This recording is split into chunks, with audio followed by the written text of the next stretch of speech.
Isa pong mapagpalang araw sa lahat ng ating tagapakinig at sa patuloy pong sumusubaybay sa ating sa pag-aaral sa Book of Matthew. At ngayon po, tayo po ay magpatuloy sa chapter 9 ng ating mensahe na pinamagatang si Jesus ang tunay nating pari. Sa mga nakalipas na mga araw, ating pong pinag-aralan ang otoridad at kapangyarihan ni Jesus bilang tunay nating hari na may kapangyarihan na magwasak ng gawa ng dyablo at magpalaya mula sa pangalipin ng dyablo. Sa araw po na ito, atin pong pagbulay-bulayan ang Mateo chapter 9 verse 1 to 13. Sa ating pong introduction, ano ang iyong katanungan sa Diyos? Kapag ikaw ba ay nakikinig o nagbabasa ng salita ng Diyos,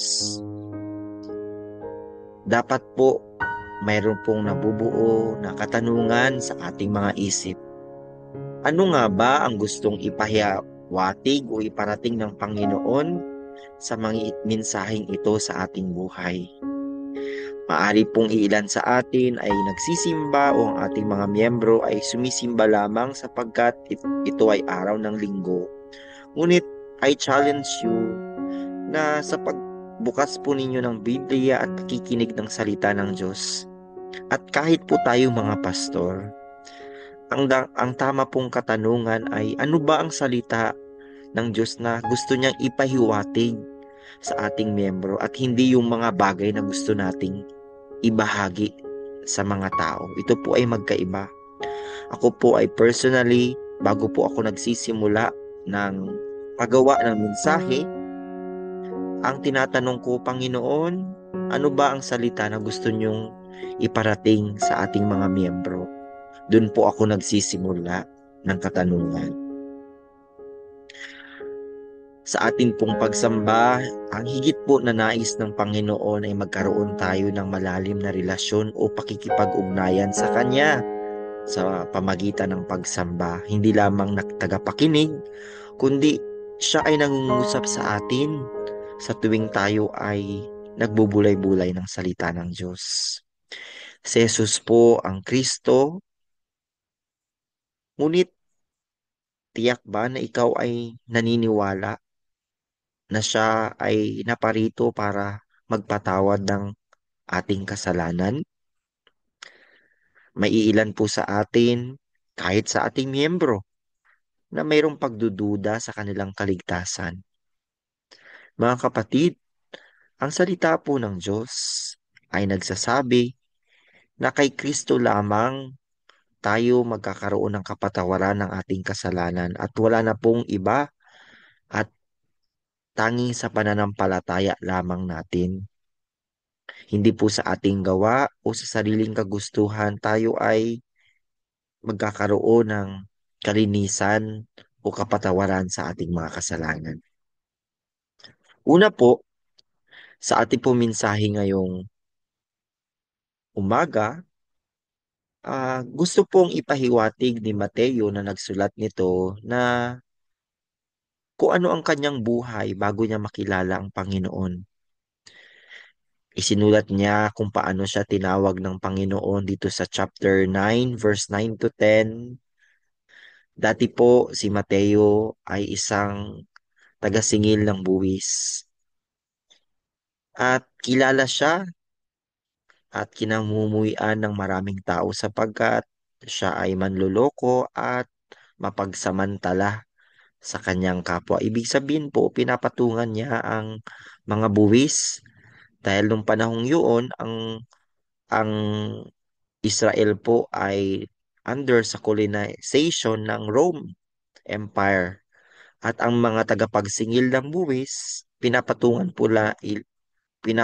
po nila at marami po ang taong galit sa mga tagapagsingil ng buwis katulad ni Mateo. At bagamat siya ay isang Hudyo at ang sulating ito ay para sa Hudyo, marami po ang ayaw sa kanya at Actually, hinihiwalay siya sa iba at itinuturing na kasing tulad ng mga babaeng bayaran o mababa ang lipad o prostitute sa panahong iyon dahil sa kanyang hindi magandang pag-uugali at trabaho. Mga kapatid, tayo rin ay katulad ni Mateo, merong masamang nakaraan at pag-uugali. Ano ba ang mga pag-uugali natin na kinaayawan sa atin ng ibang tao? At ano kaya ang nararamdaman natin pag tayo ay nakakagawa ng kamalian? Di ba hiniwalay natin ang ating sarili sa karamihan? Sapagkat sa ating puso, iniisip natin hindi tayo karapat-dapat. Ngunit naisulat po sa Biblia na tinawag ng Panginoon si Mateo bagamat meron siyang isang hindi magandang buhay at nakaraan. Tinawag ng Panginoon at ayon po sa Luke chapter 5:27 to 32 na tinawag siya ng Panginoon at sinabi na sumunod ka sa akin. Naniniwala po ako na tayo po ay tinawag din ng Panginoon ayon sa kanyang kagustuhan at sa kanyang standard at sa kanyang biyaya. Hindi dahil sa magaling tayo o malinis tayo o mabuti tayong tao. Si Mateo po ay sumunod sa Panginoon at nag-respond sa pagkatawag sa kanya sa Panginoon. Ganon din po tayo kung hindi tayo sumunod sa Panginoon at hindi natin narinig ang pagkatawag ng Panginoon, ano kaya ang buhay natin? Naniniwala ako na ikaw, Pastor Charito, ay tinawag din ng Panginoon.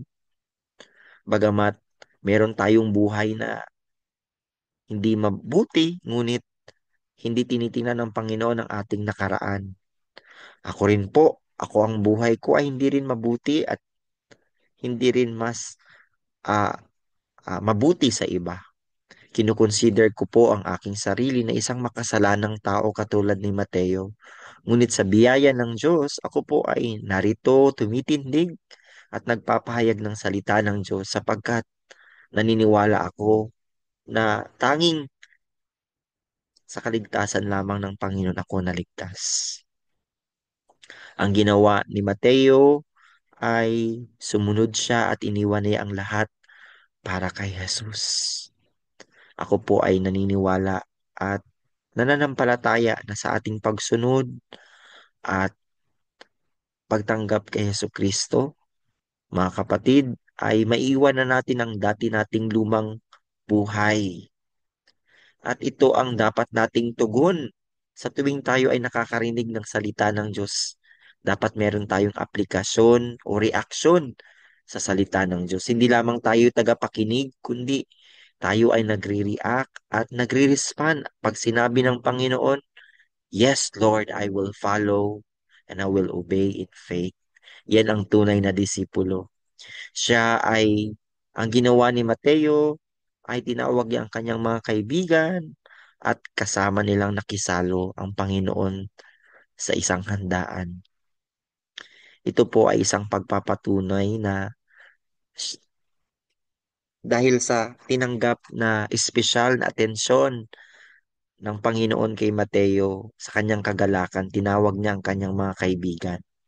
Nawa ganito po ang ating buhay dahil sa kaligayahan na ating natanggap, ipapakilala natin sa ating mga kaibigan, kapamilya, kakilala na si Jesus nga ang Kristo.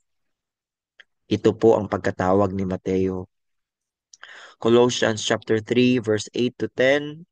Nawa ito inyong pagbulay-bulayan at basahin. At sinasabi po doon na ang luma nating sarili ay wala na at dapat nating isuot ang bagong buhay at bagong kasuotan ng katwiran at kaluwalhatian ng Panginoon na siyang nasa sa atin dahilan kay Hesus Kristo. Ito na po ang bagong buhay natin. We are new creation in Christ Jesus.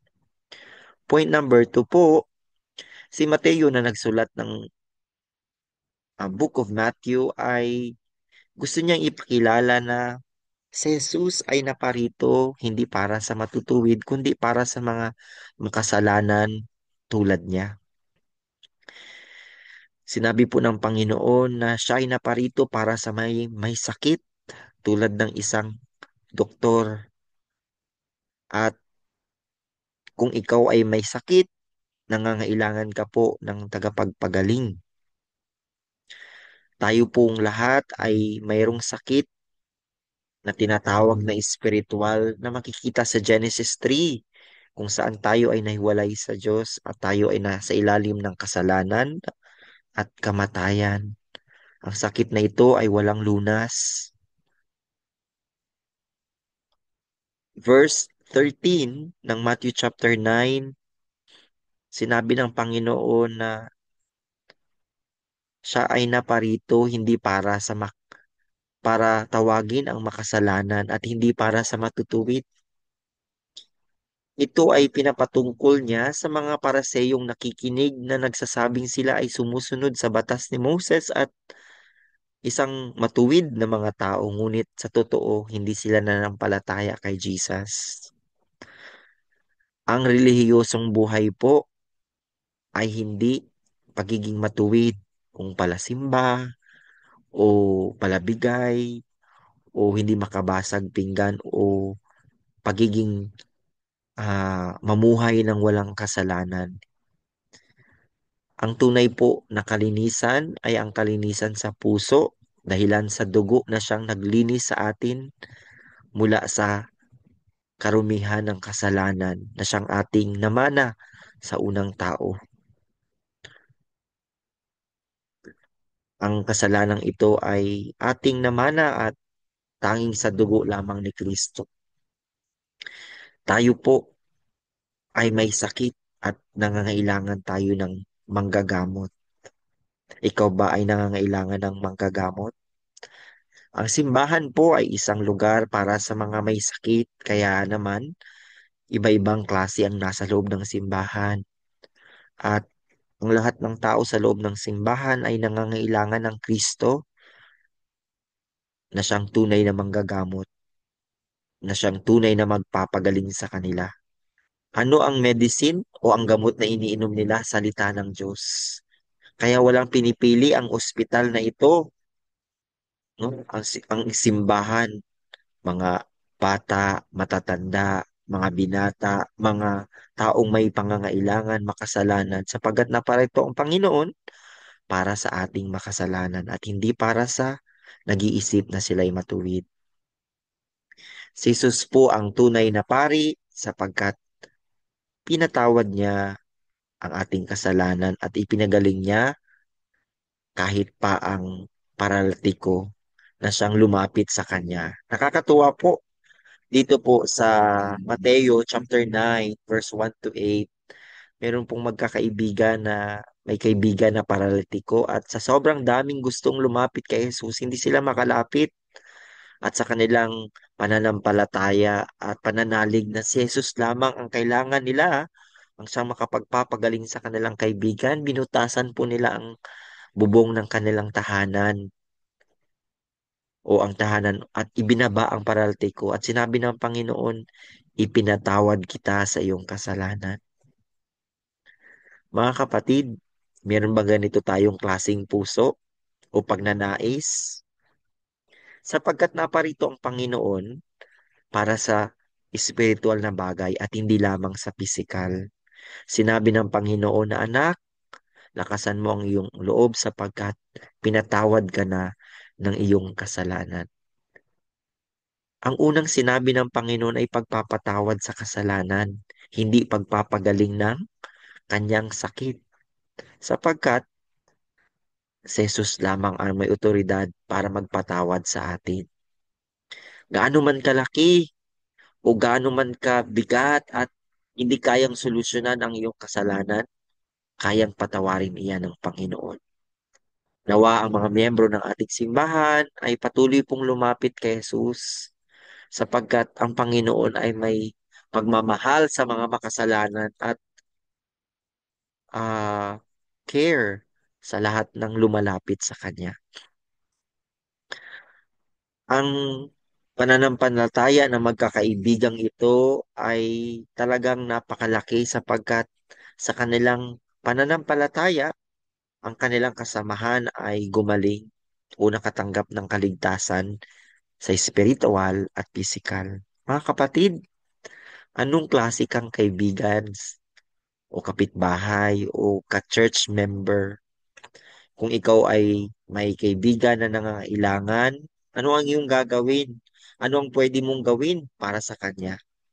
Ipinipakilala mo ba si Jesus sa kanya? O bago mo siya tulungan, ipinipakilala mo ba si Jesus bilang kanyang tagapagligtas? Nawa tayo ay maging isang mabuting kaibigan, mabuting kapamilya na sa pamagitan natin sila po ay makalaya at makatanggap din ng tunay na kagalingan. Una sa espiritual at pisikal. Sinabi ng Panginoon na, di ba mas madali ang magpatawad ng kasalanan kaysa tumayo ka at lumakad. Totoo nga naman, mas madaling sabihin na ikaw ay pinatawad na ng kasalanan sapagkat ang tumayo ka at lumakad ay kinakailangan ng pruweba. Kaya nga naman mas madali. Pero ang Panginoong Hesus ay kayang gawin sapagkat siya ay Diyos, 100% God. Kaya niyang magpatawad ng kasalanan at kaya niya ring magpagaling at magpatayo kahit ng isang paralitiko o isang bulag para makakita sapagkat siya ay tunay na Diyos. Bilang konklusyon ng ating mensahe, si Jesus nga ang ating tunay na hari at siya lamang ang magpapatawad sa lahat ng ating kasalanan at siyang maglilinis sa lahat ng ating karumihan at kasalanan. Nawa, ikaw po ay merong pagpapakumbaba na puso na lumapit sa Kanya. Ikaw ay tinawag na disipulo upang ipakilala mo rin sa iyong mga kaibigan ang mabuting kalooban ng pagliligtas ni Heso Kristo. Muli po, si Jesus ang tunay na pari ng ating buhay. God bless you.